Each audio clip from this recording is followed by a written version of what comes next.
Hello दोस्तों, मैं doctor Anil Pandey अपने YouTube चैनल स्वस्थ तन और मन में आपका स्वागत करता हूं। दोस्तों, रोग एवं रोग के निदान की श्रृंखला में जैसा कि हमने माताओं बहनों के बीमारियों पे चर्चा किया, उसी श्रृंखला में हम उनके गर्भाशय संबंधी विकारों में गर्भाशय के ट्यूमर पे चर्चा करेंगे। गर्भाशय का ट्यूमर क्यों होता है या किसी भी प्रकार के ट्यूमर क्यों होते हैं, क्या कारण होते हैं, आज हम उस पे भी चर्चा करेंगे। दोस्तों, शरीर में किसी भी प्रकार की अनियमित मांस वृद्धि अथवा फैट या किसी भी प्रकार के तंतु के इकट्ठा होने को ही हम ट्यूमर के रूप में जानते हैं। ये शरीर के किन्हीं भी अंगों में इकट्ठा हो सकता है और जिस जगह भी ये इकट्ठा होता है वो एक ट्यूमर के रूप में, गांठों के रूप में हमें दिखाई देता है। तो दोस्तों, आज हम चलते हैं होम्योपैथी के माध्यम से इस परेशानी से निजात पाने के लिए, आपको ट्यूमर के विकारों को समाप्त करने के लिए हम इस पे चर्चा करते हैं, आपसे नॉलेज शेयर करते हैं। तो दोस्तों, ये ट्यूमर 3 प्रकार का होता है। जैसा कि हमने आपसे बताया कि ये फैट की भी अर्थात चर्बी की इकट्ठा होने के नाते, तंतुओं के इकट्ठा होने के नाते अथवा हार्मोनल इनबैलेंस के नाते भी ऐसा हमारे शरीर में होता है।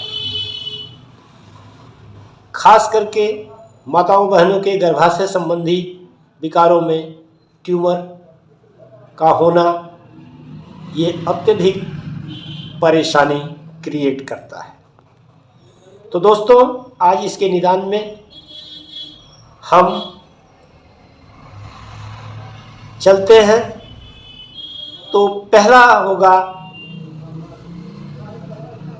कैंसर युक्त ट्यूमर। दोस्तों, माताओं बहनों की ये सबसे बड़ी प्रॉब्लम है, आज की सबसे बड़ी समस्या है गर्भाशय में ट्यूमर। और उस ट्यूमर में यदि कैंसर का प्रवेश होता है तो वो बहुत ही यंत्रणादायक और प्रॉब्लम क्रिएट करता है। नंबर 2 ट्यूमर होगा तंतुयुक्त ट्यूमर, जिसे हम फाइब्राइड ट्यूमर के भी नाम से जानते हैं। और तीसरा है चर्बी युक्त ट्यूमर, जिसे हम फैटी ट्यूमर के नाम से जानते हैं। तो दोस्तों, आज हम चलते हैं कैंसर युक्त गांठों पे चर्चा करेंगे, कैंसर युक्त ट्यूमर पे चर्चा करेंगे, कैंसरस ट्यूमर पे चर्चा करेंगे और इसके निदान के बारे में आपसे नॉलेज शेयर करेंगे। तो दोस्तों, आज होम्योपैथ की उन चुनिंदा मेडिसिन जो कैंसर जैसी बीमारी को भी उखाड़ फेंकती है, धैर्य के साथ इसका इस्तेमाल करने से ये बीमारी भी समाप्त हो जाती है। आज हम उस धारणा को मिटाना चाहते हैं होम्योपैथी के माध्यम से। आज इस बीमारी को लेकर के काफ़ी चर्चाएं होती हैं।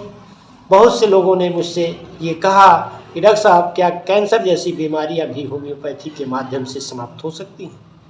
तो दोस्तों, बिल्कुल हो सकती हैं, यदि आप धैर्य के साथ इन औषधियों का इस्तेमाल करते हैं और एक निश्चित गाइडलाइन के तहत आप अपने चिकित्सक के माध्यम से उसके संसर्ग में रह करके आप यदि इस बीमारी पे होम्योपैथ की मेडिसिन लेते हैं तो मैं समझता हूँ कि आप बिल्कुल स्वस्थ हो सकते हैं। तो आज हम कैंसर युक्त ट्यूमर अर्थात कैंसरस ट्यूमर पे चर्चा करेंगे और उस चर्चा में इसकी पहली मेडिसिन होगी कोंडुरैंगो 30 पावर मेडिसिन। दोस्तों, कैंसर चाहे किसी भी प्रकार का हो, किसी भी जगह पे हो, ये मेडिसिन उस परेशानी को सॉल्व करने में सक्षम है। नंबर 2 मेडिसिन होगी कोनायम 30 पावर। दोस्तों, ये किसी भी प्रकार के कठोर जो छूने पे दर्द महसूस होता है, उन संपूर्ण समस्याओं को, उन संपूर्ण गांठों को ये हल करने में सक्षम। तीसरी मेडिसिन होगी साइलिसिया 30 पावर अथवा 6x पावर। दोस्तों, ये तीसरी मेडिसिन शरीर के उन कठोर तंतुओं को हल करने में सक्षम है जो गांठों के रूप में शरीर में विकसित होते हैं। और चौथी मेडिसिन होगी हाइड्रेस्टिस 30 पावर। दोस्तों, ये मेडिसिन पोषण के अभाव में शरीर में यदि इस तरह की कोई भी बीमारियां होती हैं तो वो उसे सॉल्व करने में सहयोग प्रदान करती है। जैसे कैंसरस पेशेंट का भूख मिट जाती है, उसे भूख नहीं लगती है, कमजोरी महसूस होती है, इसे यह औषधि सॉल्व कर देती है, दूर कर देती है।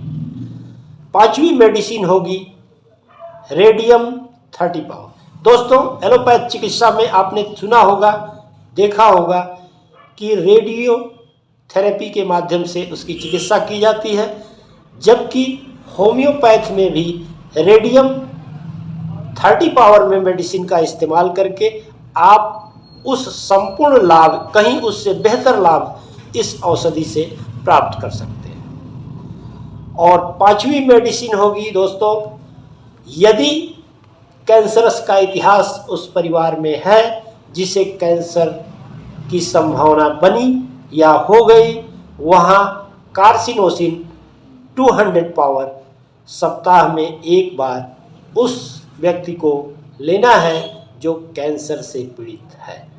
तो मैं समझता हूँ कि दोस्तों, आप इस नॉलेज से काफ़ी हद तक फ़ायदा उठाएंगे। और दोस्तों, मैं आपसे निवेदन करूंगा कि यदि आपने मेरे चैनल को सब्सक्राइब नहीं किया है तो प्लीज़ आप उसे सब्सक्राइब करें, लाइक करें, बेल आइकन बटन दबाकर कमेंट बॉक्स में आप अपने विचार रखें और मुझे ये बताएं कि ये वीडियो आपको कैसा लगा, इससे आपको कितना नॉलेज मिला। इसी के साथ आप प्रसन्न रहें, मस्त रहें, स्वस्थ रहें। बहुत बहुत शुभकामनाएं।